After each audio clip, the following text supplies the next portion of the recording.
HGMA, yaitu Bapak senior, Angkoso guru ketuaan, sebagai Dewan Kehormatan DPP HGMA, dan juga Pak Ramia sebagai Wakil Ketua Umum DPP HGMA. Jadi ini poinnya cuma saya sama Rami ya wakil ketua.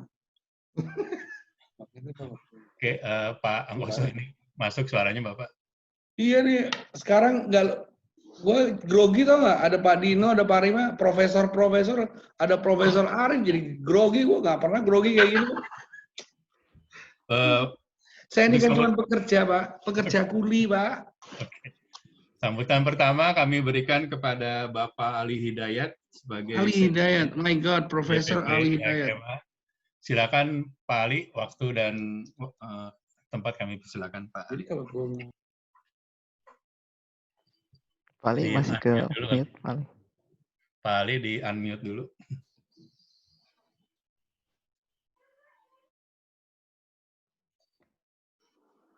Baik, salam sejahtera, selamat pagi, Assalamualaikum warahmatullahi wabarakatuh. Untuk para pembicara, pemateri, moderator, dan semua peserta yang hadir di sini, tentunya ini menjadi kebanggaan dan kebahagiaan buat kami semua, insan IAGMA, baik yang pengurus pusat, daerah, maupun cabang. Tentunya hari ini kita luar biasa, terus terang aja ini saya hari ini luar biasa banget, ini semuanya bergelar doktor dan lengkap sekali ini ceritanya, master-master sama seniornya hotelier ini yang ada di Indonesia.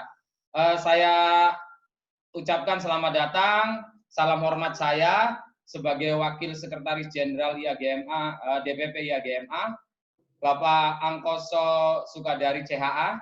Selamat pagi Pak Angkoso. Sekaligus juga sebagai Chief Operating Officer RA Hospitality ya Pak, dan sekaligus juga sebagai Dewan Kehormatan DPP IAGMA. Lalu Dr. Iramia Adiana, SED MMCHA, Presiden Director H Hotel and Resort, sekaligus Wakil Ketua Umum DPP IAGMA. Om Swastiastu. Kemudian tentunya ini sebagai moderator, luar biasa ini Pak Dr. Dino ini sharing ilmunya hampir tiap hari dan tentu mencerdaskan kehidupan bangsa Pak. Jadi begitu, yaitu Pak Dr. Dino Leonardi yang sangat luar biasa hari ini bisa meluangkan waktunya untuk IHGMA. Pak Dr. Dino Leonardi, SEMMCH, CBMCHA, salah satu GM Internasional Chain Hotel, juga sekaligus dosen STP Trisakti Jakarta. Sungguh lengkap hari ini, saudara-saudari sekalian yang hari ini mungkin saya tidak banyak panjang lebar karena ini yang menjadi pembicara dan moderator ini adalah master dan apa artinya senior saya. Tentu saya buka saja untuk hari ini terkait untuk kita temanya adalah Hotel Management Strategi for Surviving Post Pandemic COVID-19. Mungkin dari saya itu aja, semoga ilmunya dari para master dan senior kami sangat bermanfaat untuk hari ini dan bisa kita manfaatkan untuk pada prakteknya di hotel-hotel atau di hospitality industry. Saya kira itu aja. Semoga hari ini menjadi suatu berkah buat kita semua. Saya tutup. Wabillahi taufiq wal hidayah. Wassalamualaikum warahmatullahi wabarakatuh. Salam sejahtera semua. Waalaikumsalam warahmatullahi wabarakatuh. Terima kasih Pak Ali Hidayat yang telah memberikan sambutan atas nama dari Ketua Umum Pak Arya Ferry yang sedang ada keperluan. Sebelum kita memulai, saya akan membacakan dulu CV dari para pembicara. Yang pertama adalah Pak Angkoso, atau kita kenal dengan Mr. Sky, adalah juga Dewan Kehormatan DPP IHGMA. Beliau saat ini sebagai COO dari RA Hospitality. Sebelumnya, ini saking banyaknya ada 4 folio ininya CV-nya apa namanya? Job experience-nya saya rangkum aja Pak ya, karena kebanyakan nih Pak. Ya, selanjutnya sebelumnya sebagai Senior Vice President Hospitality and Business Support di Patra Hotel and Resort. Juga sempat menjadi Vice President Operation di Metropolitan Golden Management. Terus menjadi Country Head Red Planet Hotels. Vice President Operation Aerowisata Hotel and Resort. General Manager Sevilla Hotel and Cordoba Hotel di Saudi Arabia, Corporate General Manager di Best Western International Indonesia, General Manager Garuda Wisnu Kencana Bali Indonesia, Chief Executive Officer PT Surya Nusa Parka Indonesia, Executive Assistant Manager di Jakarta Hilton International.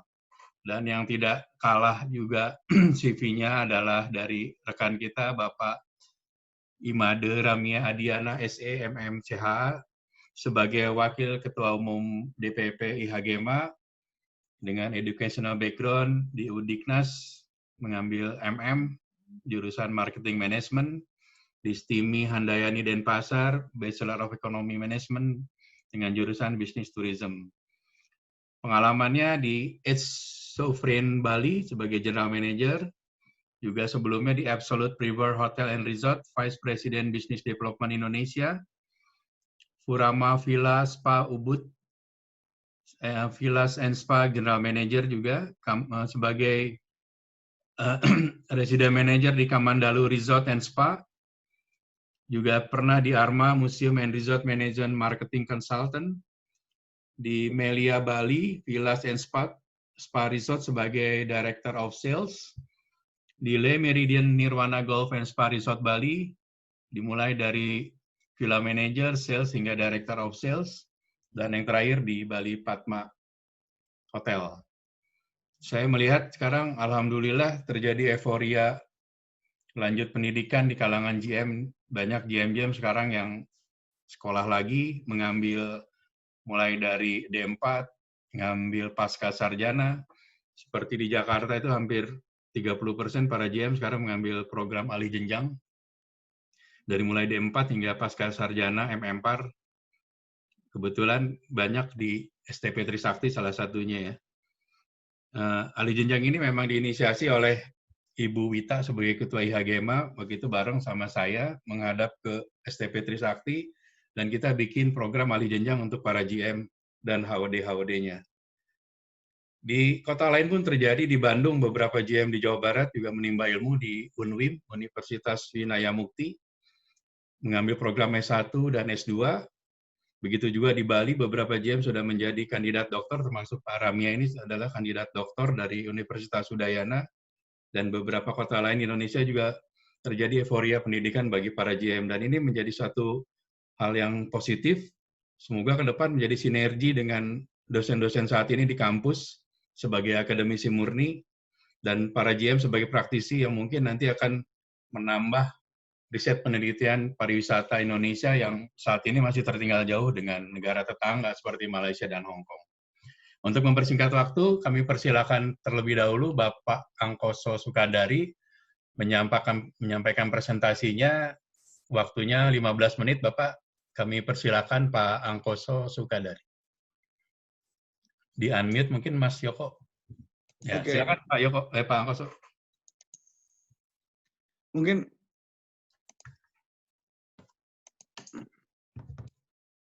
presentasinya nggak sampai 15 menit, mungkin 3 menit. Boleh Pak. Apa-apa. Ya, siap. Saya ngambil topik ini karena mungkin agak dibesar-besarin ya Pak. Saya rata-rata di corporate office, kalau jadi GM beberapa kali, salah satunya di Saudi Arabia. Jadi kita bisa berbincang antara pengalaman di Saudi, saya juga pernah di Amerika dan pernah di Karachi, Pakistan. Saya tiga negara tuh, Pakistan, Saudi, sama Amerika kerja. Tapi topik hari ini adalah gimana kita menyikapi manajemen and how we're going to overcome this conflict.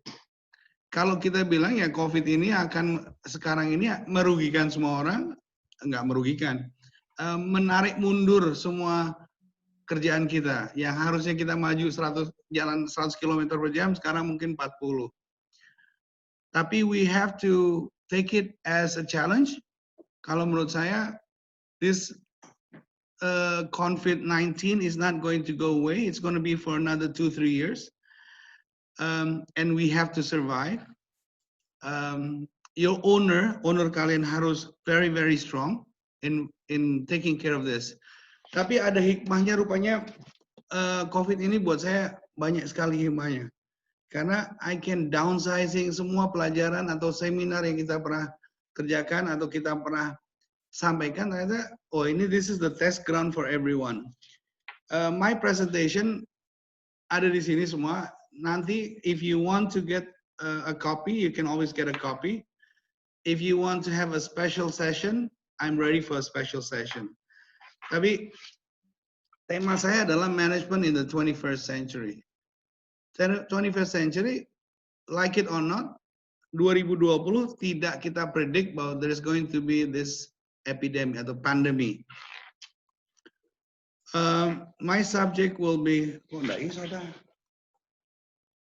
okay. My subject is going to be based on leadership. Mungkin Pak Remnya and I will be talking a lot about leadership. Because of our business now, banyak karyawan kita sekarang, even our staff, our employee plus our guest di hotel yang kita jalanin, kebetulan hotel kita semua empat-empatnya ada di Jakarta Selatan. It's going to be millennials. Jakarta Selatan is going very strong with millennials. Jadi karyawan kita 80% di bawah 30 tahun, di bawah 40 tahun. Ada yang di bawah 30 tahun, 5% di bawah, di atas 45 tahun. Nomor 3, lean and mean team. What is lean and mean team? Nanti kita jelasin. Controlling, nomor 4. The new way of marketing, which will affect our management and Max Science Media. Semua ini will affect the way how you will conduct business. Leadership, kalau kita ngomong leadership, kebetulan saya pernah kerja, the first time I work di hotel, itu jadi apprentice di Karachi, Pakistan. I was a kitchen helper, I was a management trainee, tapi the first entry di dapur, kayak Pak Arif tuh, Profesor Arif Zulkarnain juga di dapur bareng-bareng tuh. So I started in the kitchen. Kita ngomong tahun, mungkin sebagian kalian belum lahir ya. I started in the kitchen in 1982. 82. I was a kitchen helper di Holiday Inn Karachi. Terus kita ngomong leadership sekarang, oh totally different. 21st century leadership, we are always thinking about the people that we work with. How do we communicate with our people? The action that we will do. Kita harus agile, kita harus berinteraksi terus. We have to be agile, thinking agility, and kita harus self-driven. Kita harus punya semangat sendiri. Kadang-kadang nggak ada orang yang kasih semangat, kita harus kasih semangat sendiri. Kita kerja 16 jam sehari, kita stres, we have to be self-directed, we have to be self-motivated. Saya taruh millennial because we are going to be dealing with millennials now at our work. We are managing millennials now. The market is millennial now. The hotel yang ada sekarang, the travelers will be millennials. Walaupun traveling is not going to be the number one karena dengan COVID ini, tapi we have to face the fact kalau hotel 30%, we have to create a market. So creating a market is understanding who they are and learn how they grow. Establishing clear goals, what they want. 4, make them part of our team. Give them a sense of, kalau karyawan, give them a sense of purpose, why they work. Waktu saya masuk di Ra Hospitality, the turnover, the first month, I see that the turnover for that year was 45%. Orang yang resign dari company ini 45%. I joined, it went down to 18%, and now 2020 we have only 3% turnover. Because we give them a sense of purpose why they join our company. Kita kasih visi mereka yang benar, kita kasih training yang mereka benar, and kasih tantangan ke mereka. Always understand their strength and weakness. Semua bilang milenial itu susah karena they have no mind, dia pindah-pindah kerja, That's not true. Actually, millennial is not true. Sebelah saya orang millennial. My secretary is millennial. She's only 23. Karyawan kita rata-rata reception dia bawah 25 tahun. Everyone is, tapi they love their job. They take the challenge every day. In our company, our brand philosophy nomor 7 adalah setiap orang harus jadi brand ambassador. Setiap orang dikasih, kalau perlu dikasih kartu nama. Even a receptionist here, if you want to do something, they can do whatever they want. Di sini nggak ada batasan in our company for them to become brand ambassador, to become whatever they think that we give them challenge. Semua karyawan di sini, whether you're a receptionist, whether you're a bartender, whether you're a driver, semua dikasih challenge. Like this month, 4 orang dari kita suruh bikin company. Under us, kita suruh buka kami. 2 company, 1 bakery and pastry di luar hotel, 1 coffee shop, and we will invest in them. Kita bagi 2 tim, kamu buka bisnis baru. We will support them. Itu cara-cara motivasi mereka. Karena our occupancy itu 40%, cuman karyawan kita ada banyak sekali yang bisa bengong. Alhamdulillah karyawan kita tidak ada yang dirumahkan. Alhamdulillah karyawan kita tidak ada yang dipotong gajinya. Jadi tapi mereka harus berkreasi di sini. You're not creative, go pindahin ke departemen yang mereka nggak suka aja. So everyone has to be creative here. And provide them with flexibility. Next. Lean and mean team. Kalau saya bilang lean and mean team method relies on three very simple ideas. Value for customer, eliminate waste, jangan buang-buang barang yang nggak perlu, sama terus berubah. Saya bilang lean and mean. Tim kita harus lean and mean. Kalau kita punya lean and mean team, kita will be effective. Kalau kita nggak perlu lihat, oh receptionnya ada kebanyakan. Sebenarnya receptionnya nggak kebanyakan, atau sebenarnya bellboynya nggak kebanyakan. Sebenarnya housekeeping nggak kebanyakan. Yang kebanyakan adalah yang kurang adalah kita tidak memberikan mereka new task. Kita tidak memberikan mereka new power. Kita nggak ngasih ide baru ke mereka. Let's do something together. We have to be creative. Kalau kita mau ngelawan tim kita, alhamdulillah kalau Ra Hospitality as a group, we're number 2 di Jakarta Selatan untuk occupancy sama repar. When I joined, it was number 8. When you build the team, kalau kalian memiliki semangat ke tim kalian, ayo kita thinking about something. Let's do something. Let's eliminate waste. Let's have a team yang benar-benar so powerful. Ternyata bisa.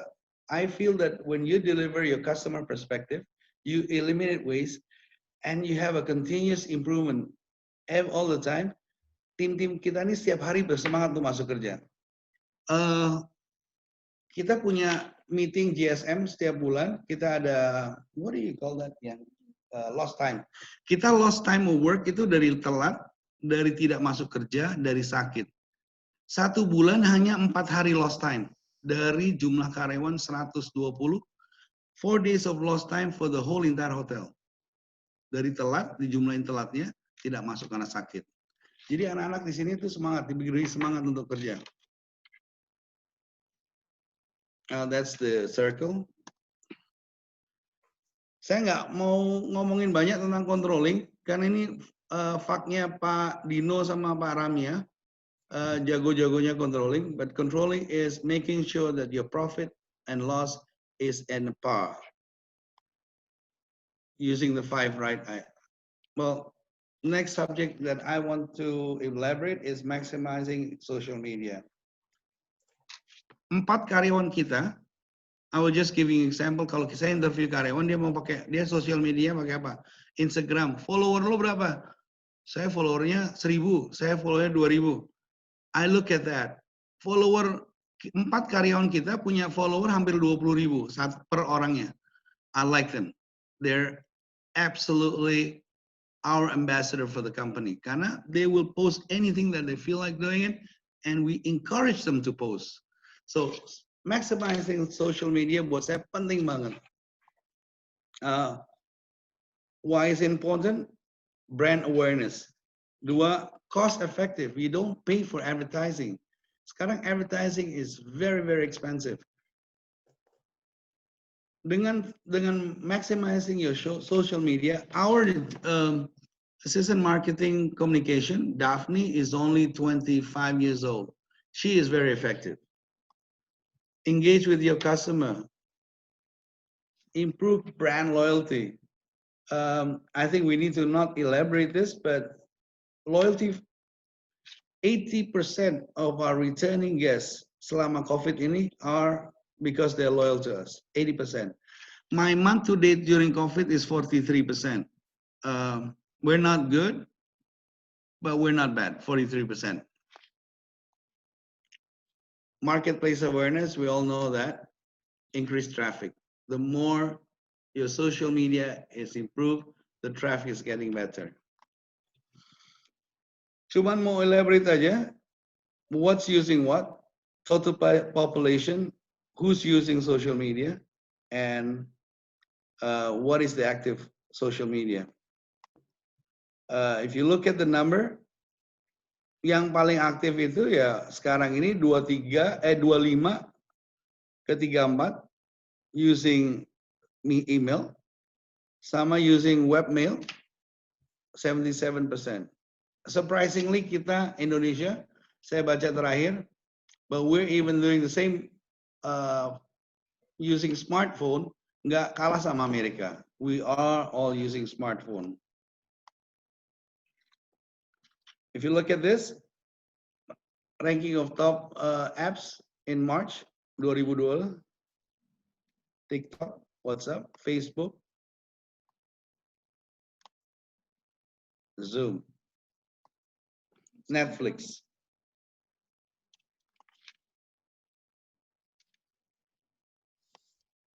That's it. That's my presentation, ladies and gentlemen. Thank you. Terima kasih Pak Angkoso. Sebelum kita ke Pak Ramia, mungkin saya coba mensummarikan apa yang Pak Angkoso paparkan tadi, bahwa intinya COVID-19 ini kemungkinan akan terus berimbas 2 atau 3 tahun ke depan, sehingga kita harus belajar dari kondisi ini. Salah satunya adalah melakukan downsizing di manning atau staff kita di hotel. Terus yang selanjutnya adalah perubahan di 21 leadership, gimana cara memanage milenial, karena nanti milenial ini adalah sebagian besar dari associate kita atau staff kita. Yang terakhir adalah lean and mean time, menyiapkan lean and mean time. Yang terakhir juga maximizing social media termasuk dari staff. I'm on a webinar. I'm delivering webinar. Mungkin selanjutnya kita persilakan Pak Ramia untuk memaparkan presentasinya. Waktunya sama Pak, 15 menit. Dipersilakan Pak Ramia.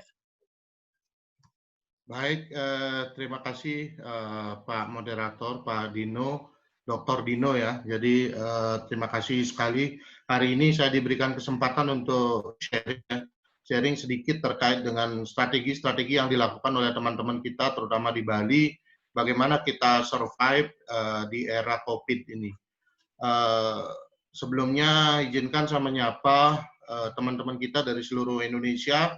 Selamat pagi dan selamat bergabung di webinar series IAGMA dengan topik strategi surviving post pandemic COVID-19 ya. Jadi para senior tadi udah Pak Angkoso memberikan pemaparan yang sangat luar biasa. Tentu ini merupakan hal yang sangat penting yang perlu kita cermati bersama di dalam bagaimana kita bisa survive di di post pandemic COVID ini, terutama di dalam menghadapi era new normal. Terima kasih Pak Ali masih standby sebagai wakil sekjen ya pagi ini. Kemudian saya lihat ada 106 peserta dari seluruh Indonesia. Ini luar biasa sekali. Tentu ini pasti karena Pak Dino. Pak Dino ini sangat terkenal dan kemarin ini kemarin dia pakai moderator yang cantik, sekarang cowok semua ini. Waduh. Baik, jadi pagi ini saya akan sharing sedikit terkait dengan collaborative leadership in hospitality industry post pandemic COVID-19 ya, and the new era norm. Kira-kira apa? Kalau kita lihat slide-nya sih memang 30 slide, tapi saya akan berusaha secepat mungkin, secepat kilat karena 15 menit ya. Saya tidak ingin sharing lagi tentang profil saya. Tadi sudah disampaikan oleh Pak Dino, ya saya masih sebagai Wakil Ketua Umum sampai sekarang karena ini ada COVID, harusnya kemarin sudah ada pemilihan lagi nih. Harusnya yang muda-muda, yang lebih hebat, milenial, ini harus naik ke puncak ini, menggantikan para senior ini yang sudah menjadikan meletakkan pondasi untuk mengembangkan IHGMA dengan PIN-nya ya, Professional Integrity dan Networking, dan tentu tidak lepas dari peran serta teman-teman semua di seluruh Indonesia, sehingga IHGMA bisa sebesar ini dan sangat diperhitungkan terutama di dalam meningkatkan skill and kompetensi para GM di seluruh Indonesia.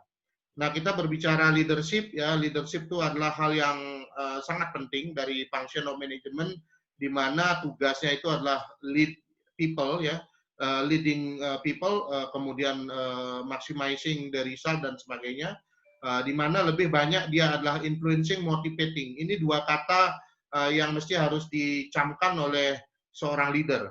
Karena kalau leader itu minimal dia memiliki 7 kecakapan, sehingga dia mampu mengempower ataupun mengenergize followernya.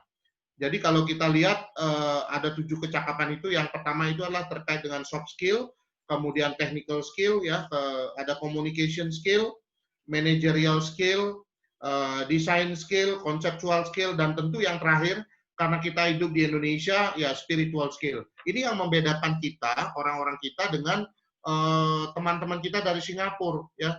Kalau Singapura itu kalau Lee Kuan Yew memiliki 7 kecakapan ini, tentu mereka kita bisa lihat bagaimana human resources Singapura berbeda dengan kita ya. Kemarin saya ada satu standing up komedi ya. Kalau di Afrika katanya kalau pemilihan umum itu dia baru tahu hasilnya 2-3 bulan ke depan gitu. Kemudian kalau di Amerika mungkin 1 hari baru ketahuan hasilnya. Nah, sedangkan kalau di Indonesia sebelum pemilihan umum kita udah tahu hasilnya.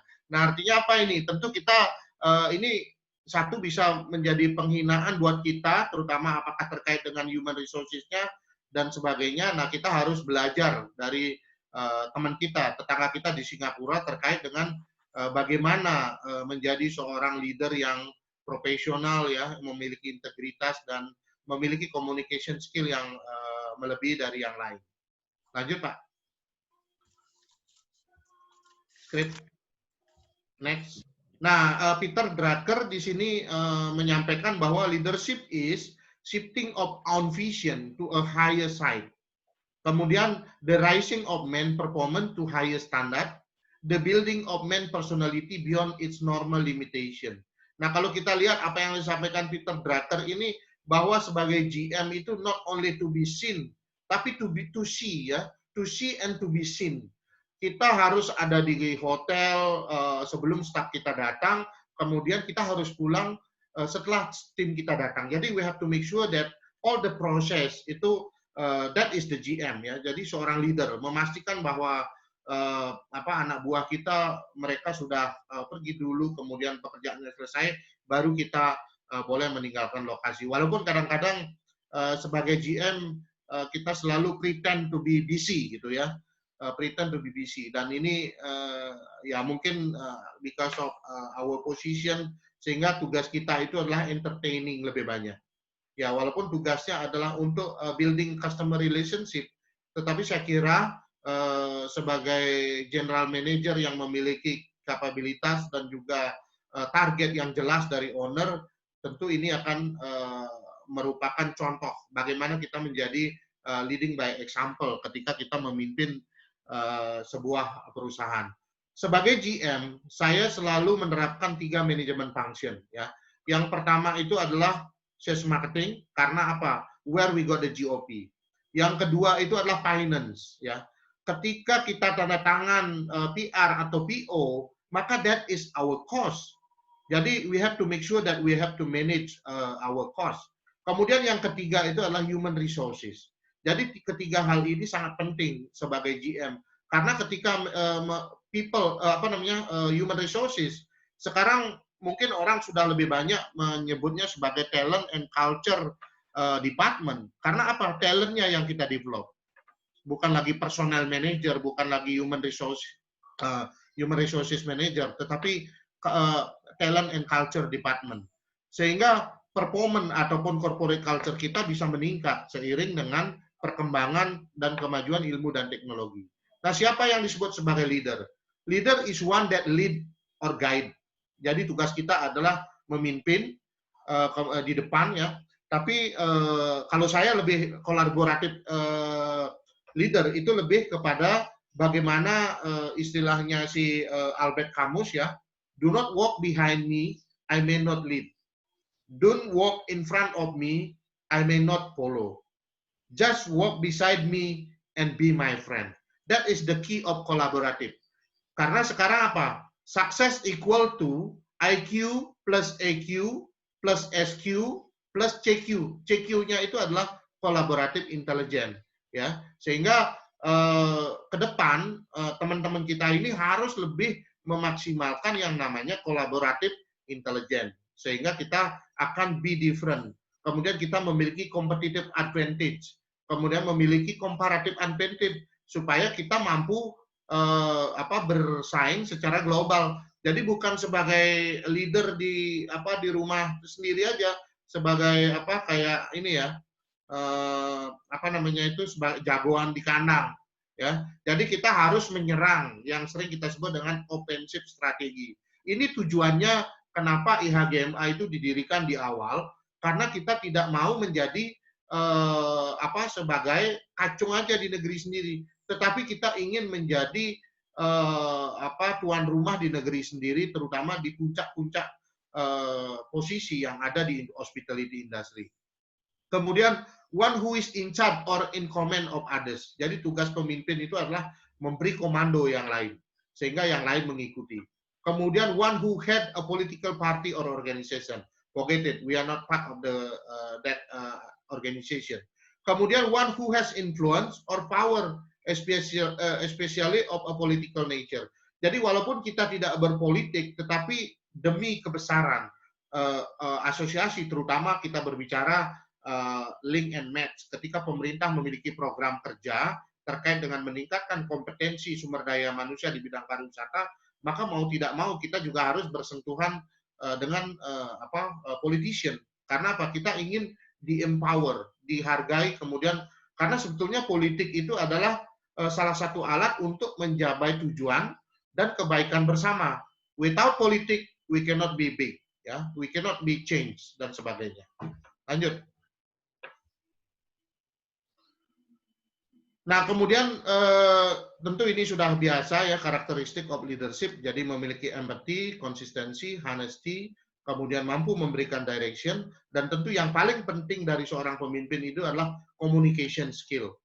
Di samping dia memiliki trade skill, ya, trade skill, maka communication skill yang paling utama. Bagaimana mungkin seorang pemimpin tidak mampu mengkomunikasikan setiap program yang diberikan agar diikuti dan oleh anak buahnya dan juga tercapai tujuan yang diinginkan. Maka communication skill is very important, both verbal and secara tertulis ya, lisan. Kemudian need support from all. Tanpa dukungan dari semua pihak, maka you are not a leader. Karena sesungguhnya sebagai seorang leader, kita sangat memerlukan dukungan dari semua pihak agar pekerjaan kita menjadi lebih mudah. Kemudian assume obligation. Ya, jadi kita sebagai pemimpin tidak boleh berasumsi ya. Assume itu us, you, and me, itu istilahnya. Lanjut. Nah, kemudian, ini mungkin teman-teman kita sudah sering melihat bagaimana perbedaan antara seorang manajer, ya, katanya do the thing right dan do the right things, ya. Jadi kalau manajer itu oversees the current process well, kemudian must achieve balance, things execution, kemudian compatible with control, problem just that need resolution short, and so on, dan seterusnya. Kemudian kalau leader, dia lebih memikirkan ke depan, memiliki visi dan misi. Jadi want to create the future, need to make change, things ideal, welcome the risk, see problem as opportunity, substance trumps the king. Kemudian your best college professor, ya. Kemudian high emotional intelligence. Jadi kira-kira itu perbedaan antara bagaimana kita menjadi seorang manajer dan sebagai seorang pemimpin. Lanjut, Pak. Nah, apa pentingnya, ya? Jadi pentingnya dari kepemimpinan itu adalah selalu ada action. Makanya kita di IHGMA selalu menyatakan bahwa action is louder than speak. Kenapa? Banyak sekali orang memiliki teori A, B, C, D, tapi nggak pernah dieksekusi. Ya, teori is just teori, tapi yang penting actionnya, ya.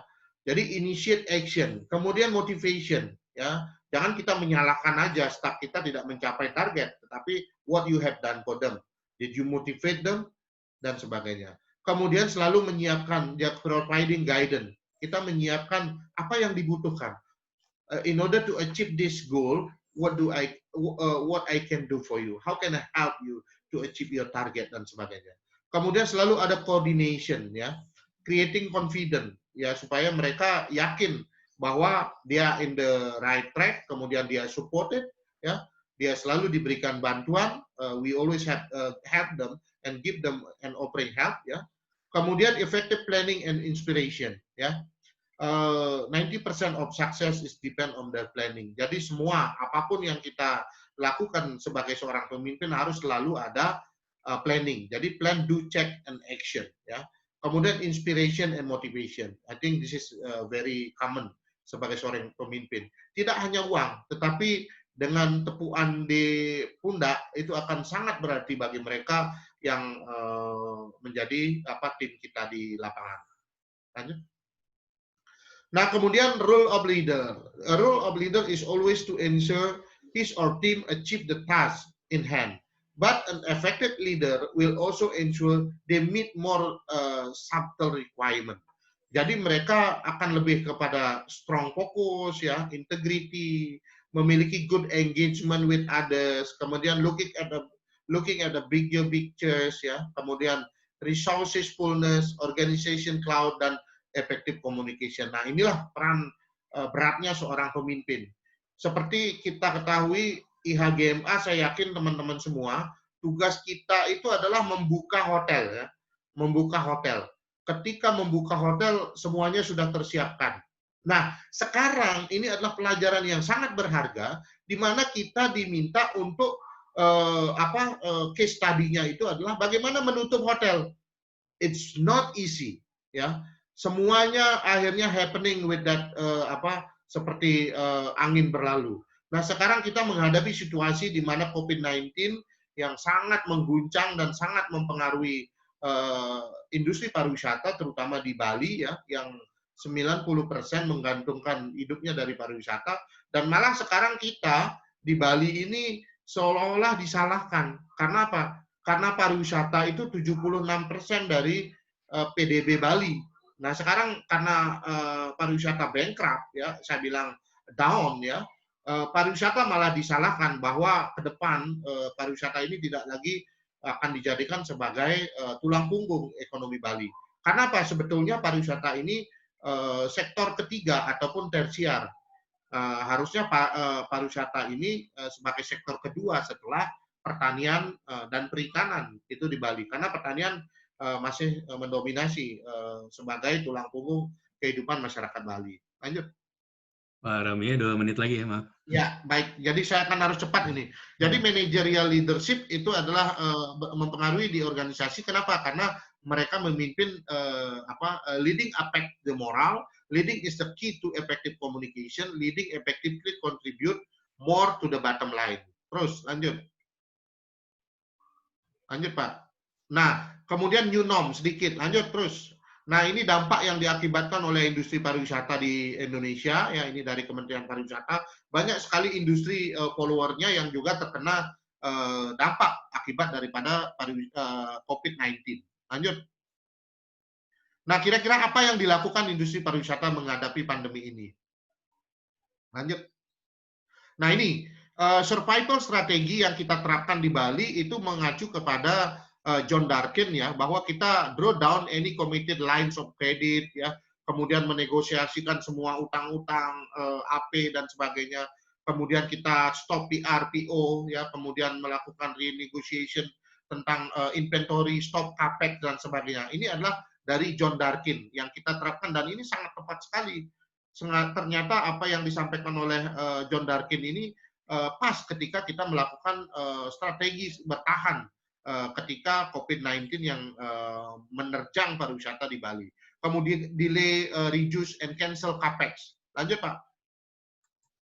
Kemudian identify asset, line of business, land, and intellectual property. Tujuannya apa? Untuk mendapatkan cash.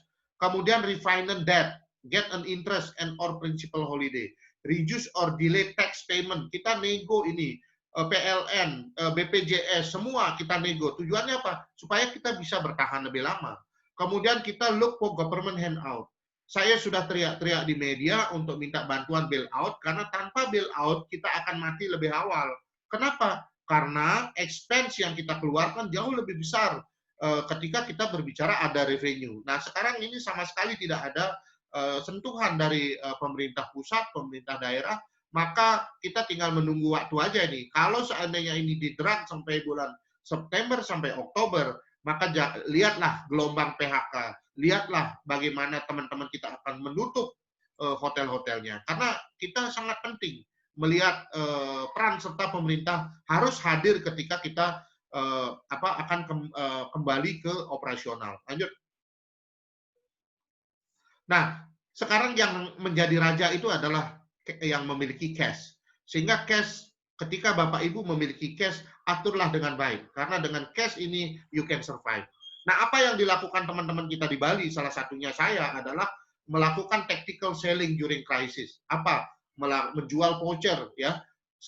Pay now, stay later. Jadi Bapak, kalau teman-teman lihat bahwa kita melakukan promosi pay now, stay later, kita udah hampir 1.500 voucher kita jual, ya. Ini contoh voucher yang kita lakukan, dan teman-teman di Bali melakukan semuanya mengikuti strategi ini. Ternyata banyak juga yang karena begini, dengan jual voucher kita dapat cash. Dengan cash kita bisa bertahan lebih lama. 1.500 kali 500 is not bad, ya. Jadi that is the way. Kadang-kadang kita harus berpikir tidak hanya out of the box, ya, tetapi there is no box at all. Maka kita harus berinovasi dan berkreativitas untuk menciptakan bagaimana cash itu bisa didapatkan. Lanjut. Nah, new normal tourism ada 5 prinsipal yang saya highlight, ya. Yang pertama itu adalah contactless, ya. Kita mengurangi kontak dengan customer. Kemudian yang kedua itu adalah cleanliness, ya. Cleanliness, bagaimana hygiene and sanitation diimplementasikan. Kemudian yang ketiga itu adalah health, ya, bahwa kita harus mengecek suhu tubuh kita, kemudian memastikan ketika terjadi batuk dan sebagainya kita harus segera menghubungi dokter dan sebagainya. Kemudian safety, ya. Safety ini terkait dengan menghindari kerumunan, ya, kita berada di kerumunan dan sebagainya, maka kita harus mengatur jaga jarak, social distancing dan physical distancing. Kemudian yang nomor 5 itu adalah satu hal yang penting, itu adalah extra mile. Ya, jadi selama new normal ini kita menyiapkan 5 pilar, ya. Yang pertama contactless, yang kedua cleanliness, yang ketiga health, yang keempat itu adalah safety, dan yang kelima adalah extra mile. Jadi dengan extra mile we do small things to surprise and delight our guests, ya. Jadi itu. Kemudian lanjut Pak. Jadi new normal ini juga sering disebut dengan next normal, ya terserah whatever orang menyebutnya. Nah, sekarang pergeserannya adalah bagaimana paradigma pariwisata itu bergeser dari unsustainable berubah ke next normal tourism. Lanjut.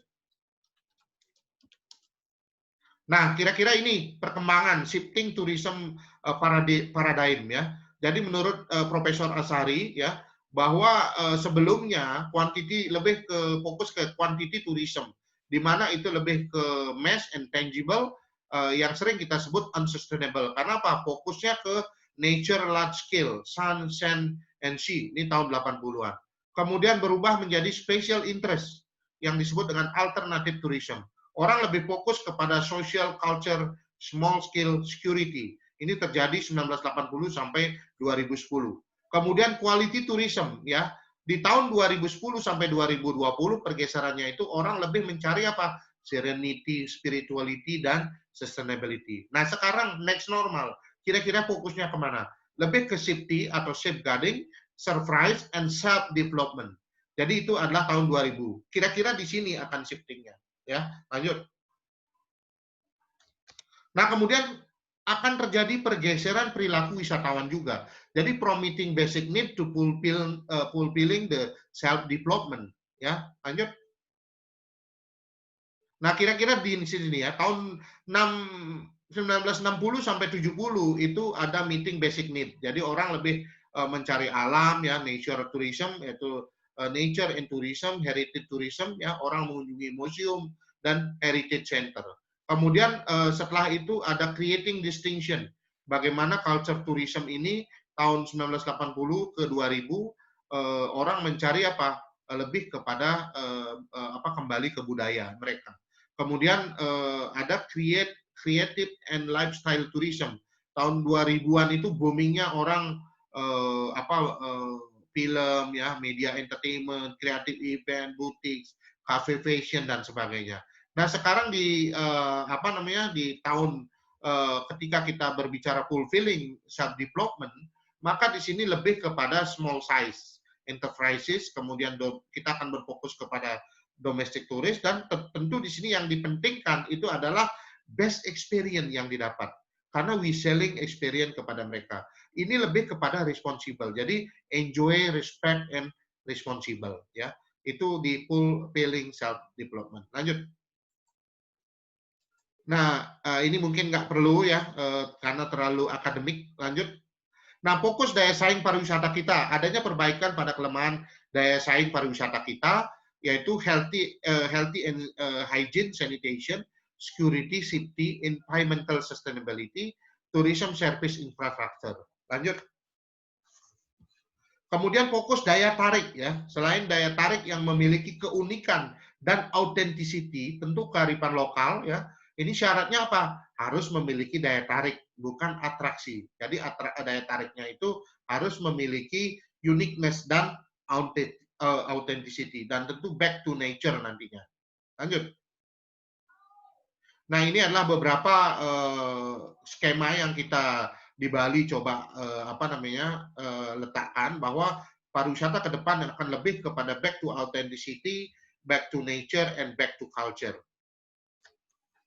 Nah, kira-kira dari apa yang saya sampaikan ini, itu akan berujung kepada yang disebut dengan triangle sustainability, di mana ada quality of experience, kemudian ada quality of profit, dan quality of life. Jadi kira-kira itu 3 faktor yang sangat penting harus kita fokuskan di dalam membangun pariwisata kita ke depan. Saya kira itu Pak Dino, terima kasih atas waktunya, dan saya balikkan ke Pak Dino. Terima kasih. Oke, terima kasih Pak Ramia, sangat menarik bahasannya. Mungkin tadi sudah disimpulkan Pak Ramia, mungkin saya ada beberapa yang saya highlight, yaitu tentang kolaboratif. Salah satunya ada kolaboratif intelijen ya Pak Ramia. Terus kita juga harus punya cooperative advantage, dan yang paling penting adalah sebagai leaders kita harus do action ya. Itu yang terpenting. Nah, dari ini kita sudah mengundang beberapa pertanyaan.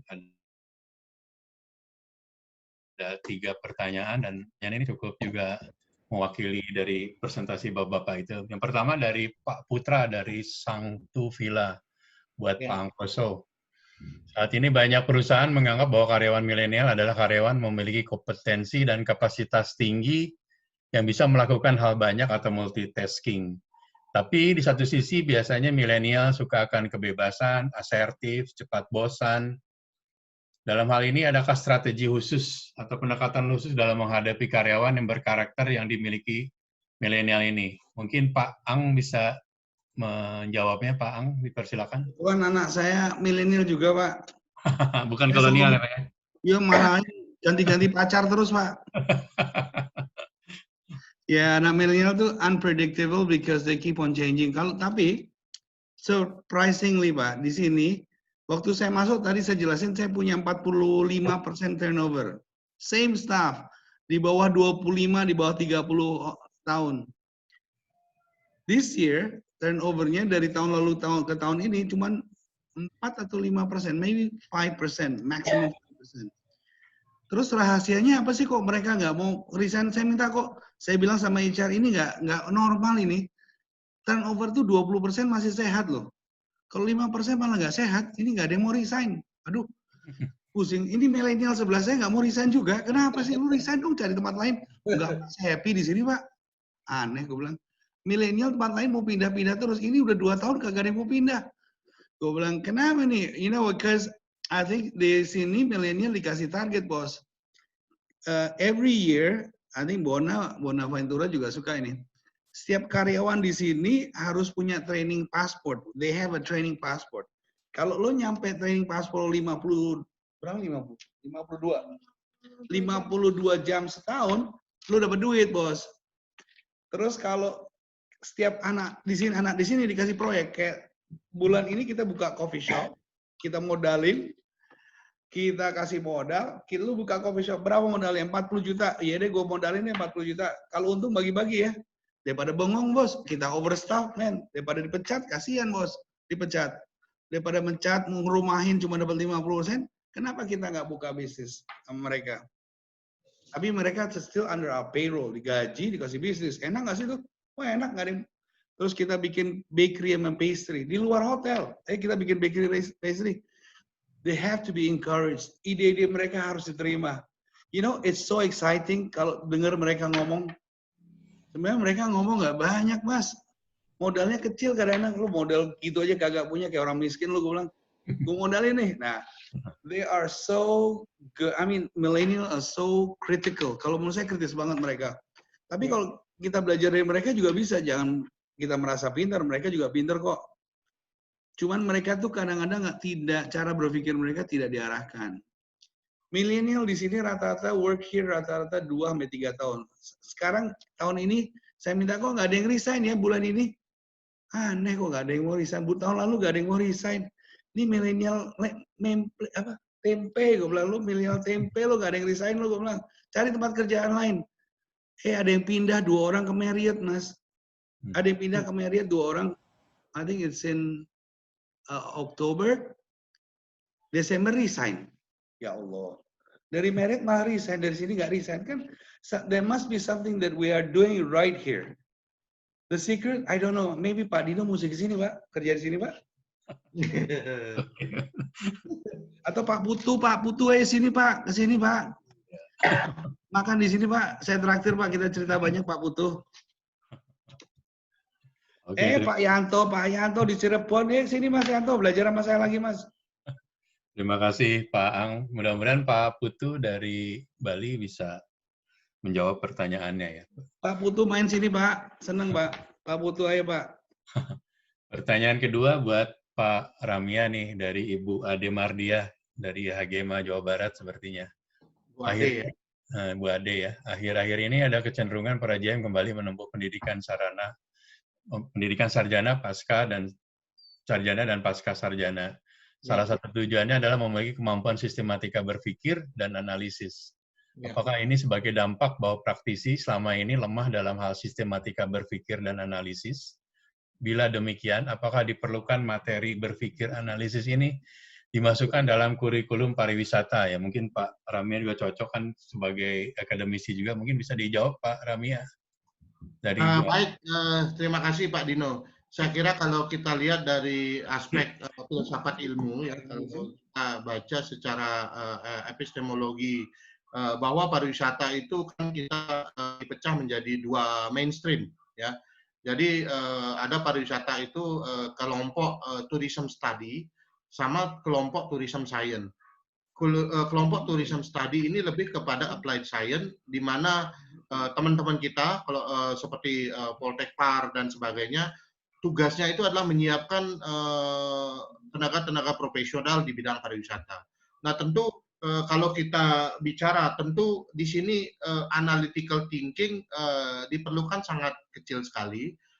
Sedangkan ketika kita berbicara tourism science, di mana itu adalah tujuannya menelurkan teori-teori terkait dengan kepariwisataan di dalam mensupport industri pariwisata, maka di sana diperlukan strategic thinking, analytical thinking, supaya mereka itu lebih berpikir, daya nalar mereka dipakai untuk berpikir di dalam menggolkan teori-teori kepariwisataan.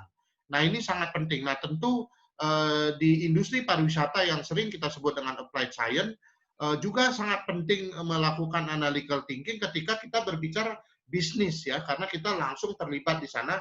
Maka yang lebih diperlukan itu adalah technical skill. Technical skill. Nah, tentu kalau kita berbicara sudah posisi di bukan di rank and file, tapi dia udah di middle management, kemudian top management, maka cara strategic thinking mereka itu harus berpikir secara strategic management, ya, sehingga mereka bagaimana mengarahkan perusahaan, kemudian lebih kepada culture, ya, terhadap bagaimana menggerakkan perusahaan dari aspek corporate culture-nya dan sebagainya, sehingga tenaga-tenaga yang mereka miliki itu memiliki mentalitas yang kuat dan memiliki cara berpikir yang lebih strong dibandingkan dengan mereka-mereka yang memang terlalu lebih mengandalkan technical skill dari segi fisik, ya. Nah, ketika kita berbicara applied science atau tourism study ini, maka soft skill, communication skill, dan technical skill yang diperlukan. Sedangkan kalau kita berbicara di tourism tourism science, maka lebih kepada analytical thinking yang melibatkan tentu secara afektif, ya, bagaimana cara berpikir mulai dari besar ke kecil ataupun dari kecil ke besar. Jadi menggunakan analogi berpikir secara rasional, ya, secara rasional agar memberikan output, ya, sesuai dengan ekspektasi daripada pasar ataupun industri pariwisata.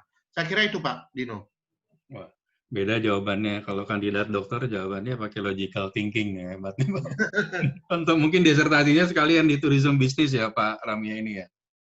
Kebetulan disertasi di consumer behavior. Jadi saya berbicara tentang reputation management. Oh, ya pas. Jadi tadi mudah-mudahan terjawab ya Bu Ade, logical thinking dan apa tadi analisisnya. Selanjutnya mungkin ini pertanyaan terakhir adalah buat Pak Angkoso, Pak. Ini ada pertanyaan. Siap. Apakah ini agak nyimpang kayaknya dikit. Apakah PHK sepihak dari perusahaan tanpa memberikan hak yang sepatutnya khusus untuk karyawan tetap boleh dibawa ke ranah hukum? Wah, ini agak agak legal standing nih mungkin, Pak. Monggo, Pak. Mungkin bisa saya kok, Pak, saya punya prinsip never, in my banyak anak buah nih, bekas anak buah di sini, Pak. Iya. Saya selama 35 tahun jadi manajer belum pernah ngasih reprimand aja nggak pernah, Pak. Jangankan mencat, Pak, reprimand aja nggak pernah. 35 years as a manager belum pernah tanya si Bona itu, Pak. Tapi galaknya setengah mati saya, Pak. Apalagi kalau karyawan dipecat, dia 100%, Pak. Nggak boleh, Pak. Kalau saya bilang, you need to go to the owner and said, what did I do wrong? Bawa pengacara, Pak, kalau saya, Pak. It's not fair. It's not fair you get fired and you don't get anything. Masa dipecat terus nggak dapat apa-apa? Terus ya, oke, sepihak perusahaan bangkrut, kalian chapter 11, you're out. Not fair. Doanya orang susah tuh pasti bikin orang itu susah. I don't think it's fair that you have to go to the court, you have to do whatever you can untuk you have to get your rights, Pak. Kalau saya loh, Pak. Kalau di perusahaan saya digituin juga saya akan marah, Pak. Yeah. Anak buah saya bilang, no, you will not get fired. Nggak ada satupun karyawan di sini yang akan dipecat. Trust me, I will fight for you. Itu aja sih saya bilang, saya nggak pantas, Pak. Kalau saya dengan kondisi apa nggak pantas, Pak. Mau pengusaha tuh harus punya uang, Pak. Kalau nggak punya uang, jangan jadi pengusaha, gitu aja, Pak. Terima kasih, Pak Angkoso. Pak Brian mudah-mudahan menjawab. Nah, ini satu pertanyaan terakhir buat Pak Ramia nih, Pak Ramia. Ya. Pak Brian butuh nanya juga, bagaimana MICE, apakah harga perlu kita turunkan mengingat tingginya gas supply yang digunakan, serta kapasitas ruangan yang akan semakin mengecil karena adanya social distance? Mungkin bisa dibantu Pak Ramia menjawab kasus MICE.